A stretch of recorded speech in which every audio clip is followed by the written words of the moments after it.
Hey everyone, welcome in to another daily editorial here on the KE Report. I'm getting an update from Snowline Gold, traded on the TSX Venture Exchange under the symbol SGD and on the OTCQB under the symbol SNWGF.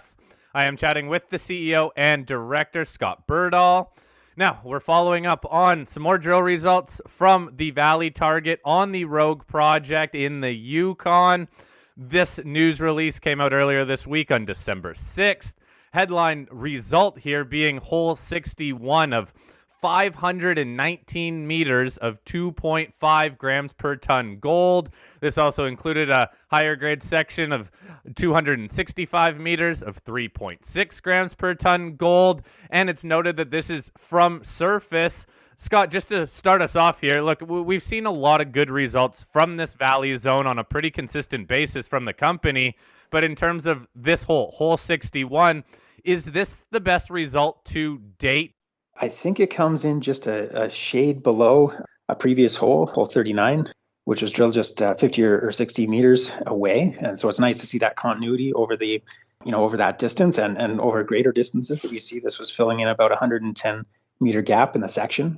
But when you look at the distribution of those grades, I would say that it blows 39 out of the water and would be, by that metric, our best hole to date. Again, that 265.6 meters at 3.6 grams starting from surface, we're very happy to see that.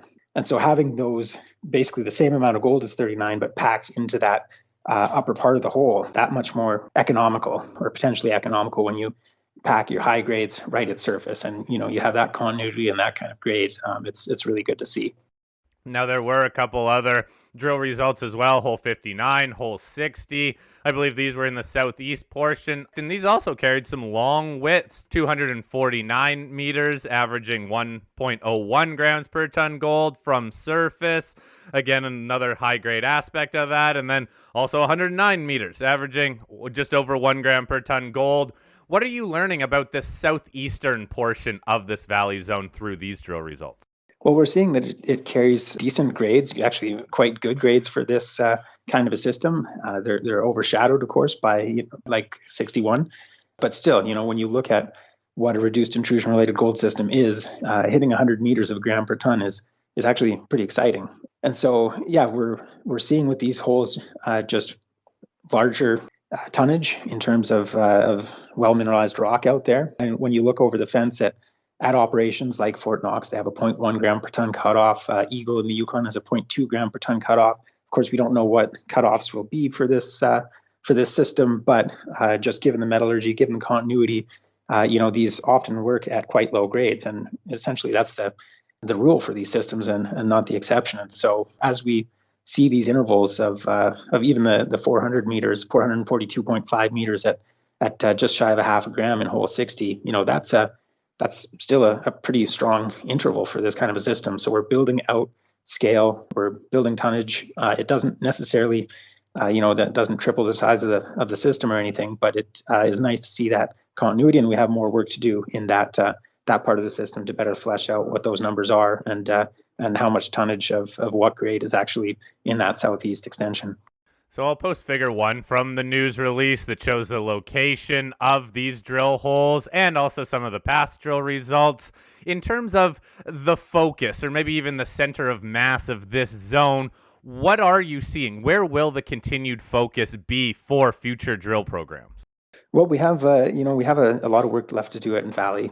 There are sort of 3 areas that need more work. They're all kind of part of one holistic whole here. The system appears to be open to the north and northeast, so we have a lot more work to do to chase that down and really start to pin things down. And as I mentioned, in the southeast, still, they're not the highest grades of the system that we've seen so far, but there's still a lot of delta in terms of figuring out exactly where those grades drop off and how they drop off, and what the size and shape of the system is down there. So lots to figure out on both of those fronts. And then, of course, the really high impact area is high grade near surface. And even from if you were to just imagine future cash flow scenarios, you're going to be digging into that high grade area first. And so the geometry and the grades there do make a big difference on on the bottom line for any system, because those are the least discounted and potentially the highest margin ounces that would come out of the system. And so we do have more work to do in the core of the system just to really get that to a very de-risked and understandable phase. Not that it's not very close already. Just given the continuity of the system, you can really do a lot. It's a lot more like just in terms of continuity, like a porphyry deposit, than it is your typical structurally hosted gold system. So we're definitely, not a long way out from figuring things out, but I think focusing on those three different factors in 2024 should give us a pretty good picture of what's out there. Now, do you mean a pretty good picture in terms of some sort of initial resource here? Well, we'll see what it looks like, after we do that drilling. It's a relatively easy system to understand, but if it stays open and we have more work to do, then we'll get back out there. But yeah, we'll cross that bridge when we get there. Trying not to tie our hands at this point because we really don't know where we'll be at that point. Any insights on how much drilling you're planning on doing next year? Well, as a baseline, we have to do a program that's pretty similar to what we did this year. We have about $20 million in flow through that we need to spend in 2024. And so, we did a 18 or just north of $18 million program this year. That was 4 drills, a lot of surface work, 22,000 meters of drilling. And so that's sort of the baseline for next year, assuming we can operate with the same efficiencies. And I think we should be able to. Okay, so obviously you'll be focusing more on that central portion to further de-risk, as you said, but in terms of potential other growth areas, where are you most excited about?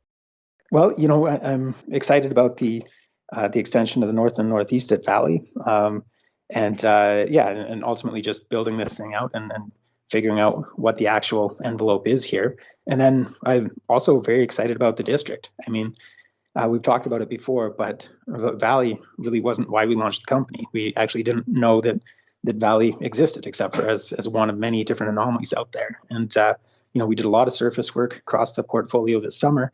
There are definitely some interesting targets out there, and we're keen to get back out there. And a substantial part of next year will be looking at other targets as well. So there's certainly lots to follow up on a district level, and reduced intrusion systems occur in clusters, or they often do anyway. And so, and there are a lot of intrusions in the area with anomalous geochemistry coming from them. So we're keen to keep exploring those. The couple of holes that we have put into other intrusions have yielded mineralized intervals. They're not valley level yet, but they're pretty similar to some of the holes in the less mineralized part of the valley intrusion. And so we have follow-up to do in those intrusions, and then we have other targets that come to light that may see some drill attention next year as well.